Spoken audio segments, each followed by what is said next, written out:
ನಮಸ್ಕಾರ ವೀಕ್ಷಕರೇ, ಇದು ಭೀಮವಾದ ನ್ಯೂಸ್. ಇಂದು ಜೇವರ್ಗಿ ಪಟ್ಟಣಕ್ಕೆ ಭೇಟಿ ನೀಡಿದ ಜೆಸ್ಕಾಂ ಅಧ್ಯಕ್ಷರವರು ಜೆಸ್ಕಾಂ ಅಧಿಕಾರಿಗಳ ಜೊತೆ ಪ್ರಮುಖ ಸಭೆ ನಡೆಸಿ ರೈತರ ಜಮೀನುಗಳಿಗೆ ಹಾಗೂ ಸಾರ್ವಜನಿಕರಿಗೆ ಯಾವುದೇ ರೀತಿಯ ವಿದ್ಯುತ್ ಅಭಾವ ಅಥವಾ ತೊಂದರೆಯಾಗದಂತೆ ತಕ್ಷಣವೇ ಕ್ರಮ ಕೈಗೊಳ್ಳಬೇಕು ಎಂದು ಸೂಚಿಸಿದ್ದಾರೆ.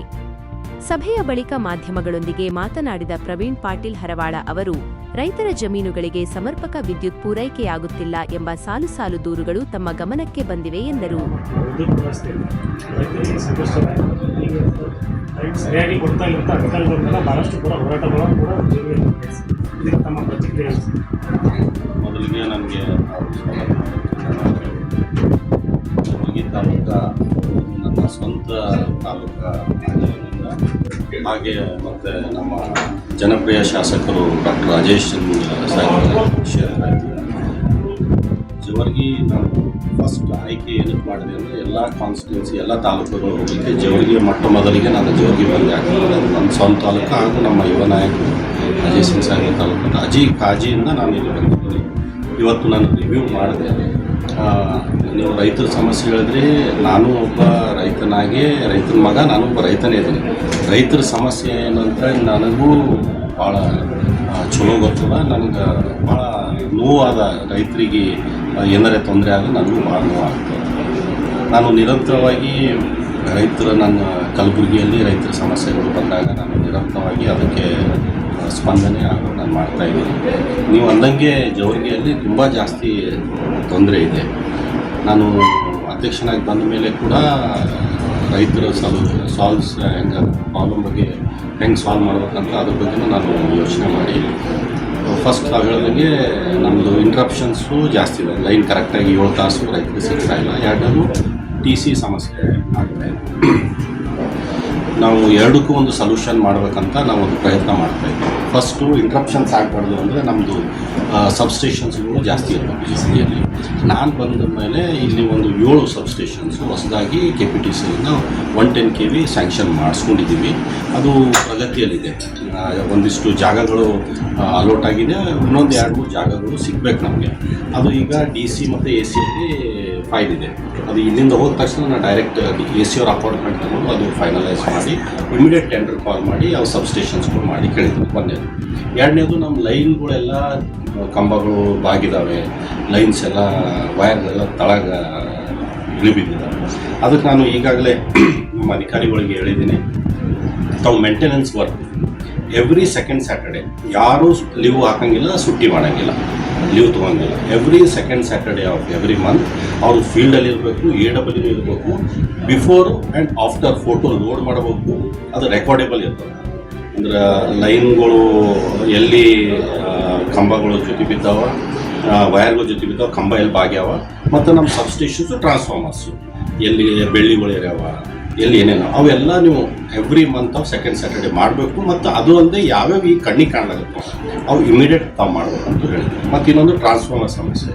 ಈಗಾಗಲೇ ಮೊನ್ನೆ ಮುಖ್ಯಮಂತ್ರಿಗಳು ಬಂದಾಗ ಪ್ರಗತಿ ಪರಿಶೀಲನೆ ಸಭೆಯಲ್ಲಿ ಜೆಸ್ಕಾಮ್ದು ಸಮಸ್ಯೆಗಳು ಬಂದಾಗ ಮುಖ್ಯಮಂತ್ರಿಗಳು ಕೂಡ ಇದು ನಮ್ಗೆ ಆದೇಶ ಮಾಡಿದರು, ನೀವು ಇಮಿಡಿಯೇಟಾಗಿ ರೈತರದ್ದು ಟ್ರಾನ್ಸ್ಫಾರ್ಮರ್ಗೆ ಒಂದು ಗಮನ ಹರಿಸಿ. ಆ ಮೀಟಿಂಗ್ ಆದ ತಕ್ಷಣ ಬಂದು ನಾನು ಇಮಿಡಿಯೇಟಾಗಿ ನಮ್ಮ MD ಅವರಿಗೆ ಒಂದು ಲೆಟರ್ ಹಾಕಿದೆ. ನಮ್ಮ ಎಲ್ಲ ಸಬ್ ಡಿವಿಷನ್ಸು ಹಾಗೂ ಎಲ್ಲ ಡಬಲಿಗಳಿಗೆ ನೀವು TC ಅಲಾಟ್ಮೆಂಟ್ ಮಾಡಬೇಕು. ಒಂದೊಂದು ಕಡೆ 50, ಒಂದೊಂದು ಕಡೆ 100 TCಗಳು ನಾವು ಇಮಿಡಿಯೇಟ್ ಈಗ ಡಬಲಿಗೆ ಹ್ಯಾಂಡ್ ಓವರ್ ಮಾಡಿದ್ದೀವಿ. ಅಂದರೆ ಅವರು ನಮಗೆ ಪರ್ಮಿಷನ್ ಕೇಳೋದಾಗಲಿ, ಅವ್ರ ಚೀಫ್ ಇಂಜಿನಿಯರಿಂಗ್ ಬಂದು ಪರ್ಮಿಷನ್ ತೊಗೊಂಡು ನೆಸಸರಿ. ಆಲ್ರೆಡಿ ಎಲ್ಲ ಡಬಲೀಸ್ಗೆ ನಾನು TC ಅಲಾಟ್ಮೆಂಟ್ ಕೊಟ್ಬಿಟ್ಟಿದ್ದೀನಿ.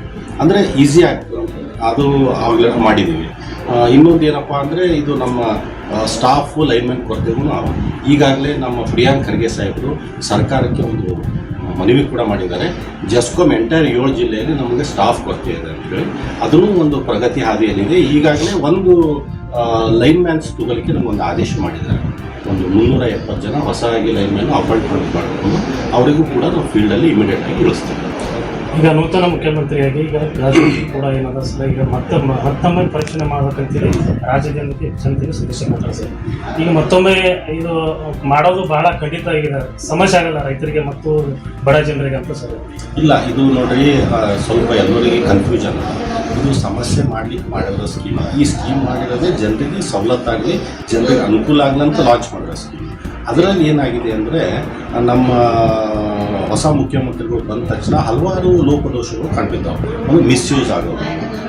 ಈಗ ಗೃಹ ಜ್ಯೋತಿಯಲ್ಲಿ ಏನಾಗ್ತಾ ಇದೆ ಅಂದರೆ ಬೇರೆ ರಾಜ್ಯದ ಜನ ಬಂದು ಇಲ್ಲಿ ಬಂದು ವಾಸ ಮಾಡಿ ಆ ಸ್ಕೀಮ್ ಯೂಸ್ ಮಾಡ್ತಾರೆ. ನೋಡಿರಿ, ಈ ರಾಜ್ಯದ ಟ್ಯಾಕ್ಸ್ ಬೇರ್ಸು ಅಂದರೆ ನೀವೆಲ್ಲ ತೆರಿಗೆ ಕೊಟ್ಟಿರೋ ಹಣದಿಂದ ನಾವು ಸರ್ಕಾರ ನಡೀತಾ ಇದೆ, ಅದರಿಂದ ಸ್ಕೀಮ್ಸ್ ಮಾಡ್ತಾ ಇದ್ದೀವಿ.